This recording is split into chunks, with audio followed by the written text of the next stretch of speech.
मूर्ख भेड़िया और चतुर भेड़। मालवाड़ नाम के एक जंगल में एक चालाक भेड़िया रहता था। वो बड़ा ही चतुर था। वो शिकार के लिए किसी को भी उल्लू बनाता था और उसका शिकार करता था। आऊ!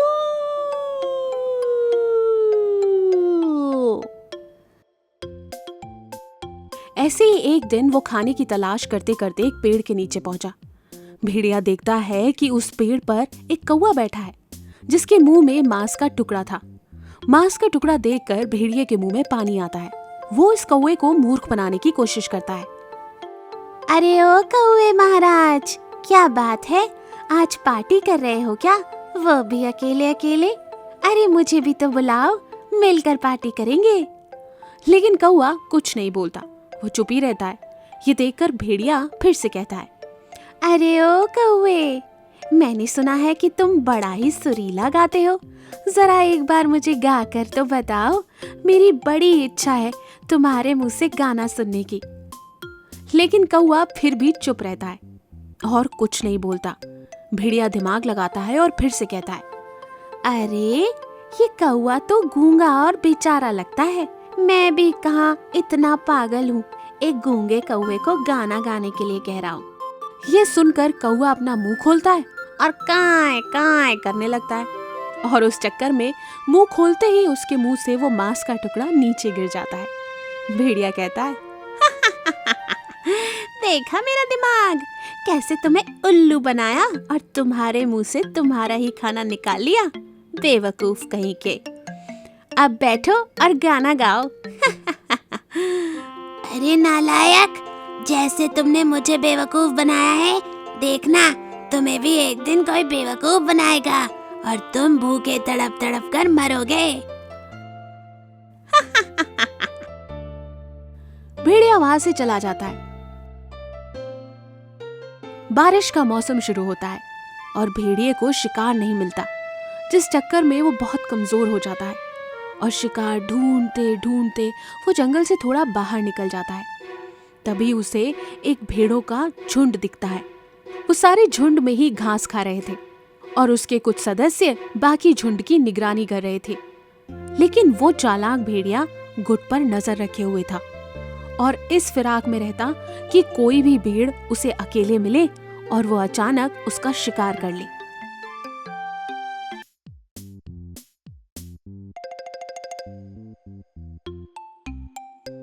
तभी अचानक उसे मौका मिल जाता है और भेड़िया उसे दबोच लेता है और दबोच कर दूर ले जाता है। वो भेड़ बेचारा बहुत चिल्लाता है, लेकिन भेड़िया उसकी एक नहीं सुनता और उसे नहीं छोड़ता। थोड़ी ही दूर जाकर भेड़िया कहता है, अरे वाह, मेहनत रंग लाई, आज तो भरपेट खाना मिला।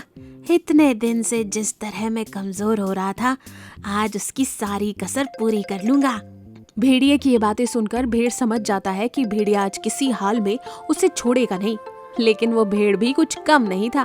अपना दिमाग लगाता है और उस भेड़िए से कहता है, अरे ओ भेड़िए, अभी तुम मुझे खाने वाले हो, लेकिन मैं ऐसे नहीं मरना चाहता। मैं तुम्हारे बारे में कुछ जान कर मरूंगा। अगर तुम्हें एतराज ना हो तो क्या मैं तुम्हारे बारे में कुछ पूछ सकता हूँ? हाँ हाँ, मरने से पहले कोई ख्वाहिश पूरी करने का तो रिवाज है। पूछो पूछो, क्या पूछना चाहते हो? मैंने सुना है कि तुम बड़ा सुरीला गाते हो, मुंह ऊपर कर कर। मुझे भी तो कुछ सुना दो। जरूर जरूर, ये देखो। भेड़िया अपना सर ऊपर करता है और आवाज निकालने लगता है, लेकिन भेड़ को वो उतना खास नहीं लगता। भेड़ कहता है, अरे क्या भेड़िया भाई, इतना कमजोर हाउल मैंने तो आज तक जिंदगी में नहीं देखा। मैंने तो सुना था कि आप बहुत ताकतवर हाउल करते हो। भेड़िया फिर अपना सर ऊपर करता है और हाउल लगाने लगता है, लेकिन भेड़ को अभी भी पसंद नहीं आता। भेड़ उससे कहता है, अरे क्या भेड़िया, तुम तो सच में बड़ी कमजोर निकले। इससे अच्छा हाउल तो मेरा चिरकुट कुत्ता भी कर देगा। तुम्हारी तो दम ही नहीं है। भेड़िया भेड़ की बात सुनकर बहुत गुस्सा हो जाता है। उसे लगता है कि भेड़ उसका मजाक उड़ा रहा है और इस बार वो पूरी ताकत लगाकर जोर से हाउल करता है।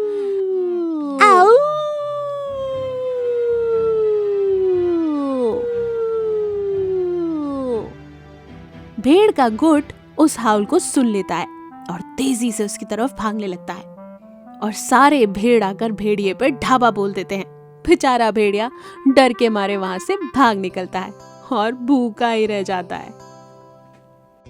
जायंट मंकी एंड शेर। एक घना जंगल था जिसमें सारे जानवर मिलजुल कर राजी खुशी रहते थे। एक शेर भी था जो कि बहुत ही ताकतवर था। उसे अपनी ताकत का जरा भी घमंड नहीं था। शेर बहुत दयालु भी था। अचानक एक दिन हाथी को कोई बड़ा सा जानवर दिखाई दिया। हाथी हिरन से कहता है, पता है, आज मुझे एक बहुत बड़ा जानवर दिखाई दिया है। अरे पर इस जंगल में तुमसे बड़ा कौन होगा? तुमने अपने आप को तो नहीं देख लिया? तुम्हें मजाक लग रहा है? सच में मैंने एक जानवर देखा है। ठीक है। तुमने महाराज को ये खबर बताई है क्या? वही तो जा रहा हूँ। पिछले कई दिनों से हमारे कई साथी गायब है।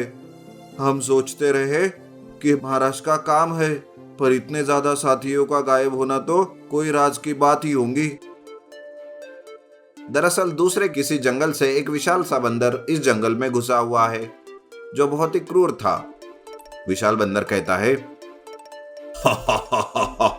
मैं हूँ सर्वशक्तिमान, मुझसे ताकतवर कोई नहीं। अब इस जंगल को भी तबाह कर दूंगा। विशाल बंदर अपने घमंड में चूर था। बिना वजह ही निर्दोष जानवर को दबोच कर वो मार देता था। उधर हाथी ने शेर को सब बताया। महाराज, एक बहुत ही विशाल जानवर हमारे जंगल में घुस आया। वो बिना वजह ही जानवरों को मार रहा है। क्या? कौन है वो जो हमारे जंगल पर नजर गड़ाए है? महाराज, वो एक विशाल बंदर है। जल्दी उसका कुछ नहीं किया गया तो इस जंगल का संतुलन पूरा बिगड़ जाएगा। हाथी की सारी बात सुनकर शेर उस विशाल बंदर को पकड़ने के लिए एक योजना बनाता है। शेर हाथी से कहता है, तुम जाओ और एक बहुत बड़े पिंजरे का बंदोबस्त करो। जी महाराज। अगले दिन हाथी पिंजरा तैयार कर लेता है और शेर सबको समझाता है कि मैं किसी तरह से उस विशाल बंदर को इस पिंजरे में ले आऊंगा जिसमें 2 दरवाजे हैं। जब मैं इसमें घुस के निकल जाऊं तो वैसे ही बंदर इसमें घुसे तो हिरन पीछे का दरवाजा तुम बंद कर देना और फौरन ही हाथी भाई तुम आगे का दरवाजा बंद कर लेना। ऐसा समझाकर शेर खुद ही विशाल बंदर से मिलने चले जाता है और जब बंदर शेर को दिखता है तो बंदर कहता है, आओ आओ राजा साहब, यहाँ मौत तुम्हारा इंतजार कर रही है। अरे, किस बात का इतना घमंड करते हो तुम? तुम्हें मेरा शरीर दिखाई नहीं देता? तुम सब मेरे लिए कीड़े मकोड़े हो और अब तो मैं इस जंगल का राजा बनने वाला हूँ। ऐसे ही कोई राजा नहीं बनता शरीर से। उसके लिए दिमाग भी चाहिए जो तुम्हारे पास नहीं है। अगर तुम सच में इस जंगल के राजा बनना चाहते हो तो मेरे साथ रेस करनी होगी। क्या कहा? रेस? कैसी रेस? हम में से जो यहाँ से दौड़ लगाकर जंगल में जो पिंजरा है उसमें पहले पहुंचेगा वही राजा कहलाएगा और इसमें मुझे आज तक कोई भी नहीं हरा पाया। ठीक है शेर, ये भी कर लेते हैं। फिर दोनों के बीच रेस होती है। ठीक योजना के मुताबिक शेर फुर्ती से उसमें घुस जाता है।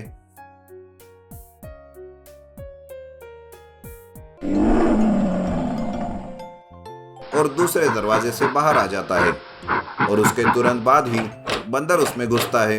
हिरन पीछे का दरवाजा बंद कर देता है और हाथी आगे का।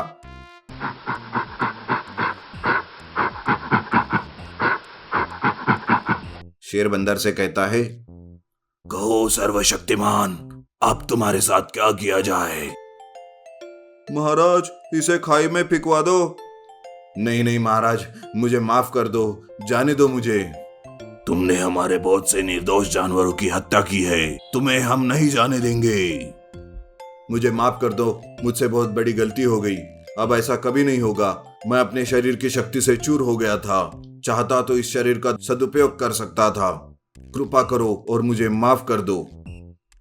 शेर बहुत ही दयालु था तो उसने जाने दिया और फिर वो बंदर जंगल छोड़कर चला गया।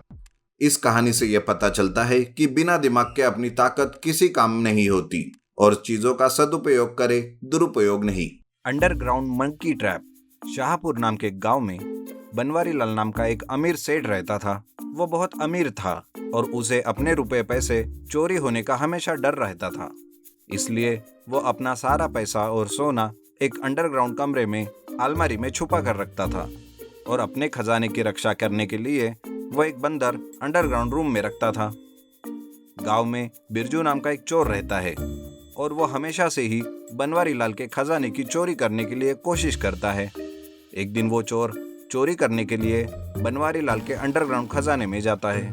उसे देखकर बंदर कहता है, अरे तुम क्या चोर हो और चोरी करने आए हो? अरे तुम बंदर होकर बोल रहे हो, क्या बात है? पहले तुम बताओ, तुम क्या यहाँ चोरी करने आए हो? अरे नहीं नहीं, मैं तो ऐसे ही यहाँ घूमते घूमते आ गया। अच्छा, तो फिर ऐसे चोरों के जैसे क्यों आ रहे थे, छुपते छुपाते? अरे नहीं नहीं, वो नई जगह है ना, इसलिए थोड़ा डर रहा था। डर रहे थे? क्यों चोरी करने? मैं सब समझता हूँ, तुम यहाँ चोरी ही करने आए थे। मैं अभी मालिक को बताता हूँ। ऐसा कहकर बंदर उसे बहुत डराता है। ये देखकर बिरजू भी बहुत डर जाता है और कहता है, अरे बेकार ही यहाँ पर चोरी करने आया। बंदर जरूर मेरा सारा चिट्ठा उसके मालिक के पास खोल देगा और कहीं उसके मालिक ने पुलिस में कंप्लेंट कर दिया तो। हे भगवान, फंस गया यार, अब क्या करूं मैं? बिरजू वहां से भाग जाता है और सोचता ही रहता है कि कुछ तो करना होगा उस बंदर के मालिक ने पुलिस में कंप्लेंट करने से पहले। तभी उसे एक आइडिया आता है। बंदर अगर ऐसे ही रहेगा तो मेरा चोरी करना मुश्किल हो जाएगा। वो कब बाहर जाएगा ये देखना पड़ेगा, तभी मेरा काम मैं कर सकता हूँ। अगले दिन अंडरग्राउंड रूम में बनवारी लाल आते ही बंदर सारी कहानी बनवारी लाल को बताता है। वो कहता है, क्या चोर आया था? तुमने उसे ठीक से देखा ना? हाँ देखा, जब मैंने बात किया तो वो हैरान होकर यहाँ से भाग गया। वो मुझे मारना चाहता था लेकिन मैंने खुद को बचा लिया। ठीक है, उसे अगली बार आने दो, मैं देख लूंगा, उसे मार डालूंगा। ठीक है मालिक, अभी मुझे बहुत भूख लगी है, मैं थोड़ा जंगल जाकर ताजे फल खाकर आता हूँ। हाँ हाँ ठीक है, लेकिन सावधानी से जाना, वो चोर तुम पर नजर रखकर होगा।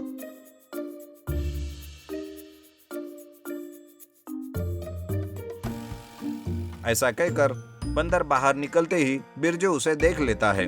तुरंत ही वो अपनी योजना आरंभ करता है और केले को देखकर बंदर वहां आता है। वो कहता है, अरे वाह, बहुत स्वादिष्ट लग रहे हैं केले, लेकिन यहाँ किसने रखे? ऐसा सोचकर वो अपना मोह कंट्रोल ही नहीं कर पाता और वो केले खाने के लिए पिंजरे के अंदर चला जाता है और फंस जाता है। तभी बिरजू कहता है, अरे आ गया हाथ में। अब बताओ तुम कैसे बताओगे अपने मालिक को? अब तो मैं चोरी करके ही रहूंगा। इस तरह से बिरजू बंदर को पिंजरे में ट्रैप करके बनवारी लाल के अंडरग्राउंड में चोरी करने के लिए जाता है। इधर बनवारी लाल अपने बंदर के ना आने की वजह से परेशान हो जाता है। अरे इतनी देर हो गई, ये बंदर कहाँ रह गया? कहीं उस चोर ने उसे कुछ किया तो नहीं? ऐसा सोचकर बनवारी लाल उसे ढूंढने के लिए निकलता है। तभी उसे बंदर एक पिंजरे के अंदर बंद हुआ पड़ा दिखता है। वो उसे जल्दी से पिंजरे से निकालता है और बंदर कहता है, मालिक मालिक, उस बिरजू ने मुझे धोखे से इस पिंजरे में कैद किया और वो चोरी करने हमारे अंडरग्राउंड कमरे में गया है। यह सुनते ही बनवारी लाल और उसका बंदर दोनों जल्दी से अपने अंडरग्राउंड कमरे की ओर जाते हैं और उस चोर को वहां पकड़ लेते हैं और उसकी खूब पिटाई करते हैं। बिरजू कहता है, मुझे माफ कीजिए मालिक, आज के बाद मैं कभी चोरी नहीं करूंगा। प्लीज मुझे छोड़ दीजिए, मैं कसम खाता हूँ आज के बाद कभी चोरी नहीं करूंगा। अच्छी लगी ना कहानी? तो जल्दी से हमारी इस वीडियो को लाइक करें और शेयर करें और ऐसी और कहानियां देखने के लिए हमारे चैनल को जल्दी से सब्सक्राइब करें।